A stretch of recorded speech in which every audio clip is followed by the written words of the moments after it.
Okay, I'm gonna stop here for a second. Just gonna point it out. One thing that I just found it. First, that is the damage. You guys can see the hole right there.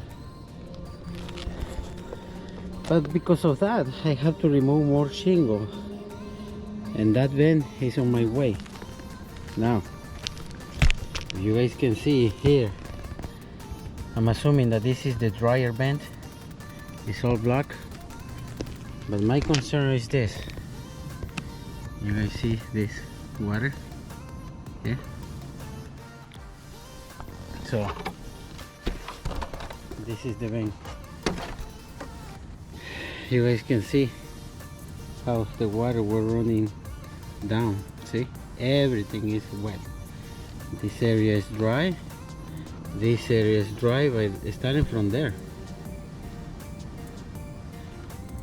it runs all the way down, including the vent itself. Look, it's all black. See?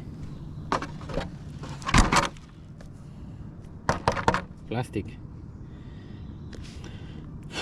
All right, so I'm gonna keep working, and I have to fix that one also. So stay tuned.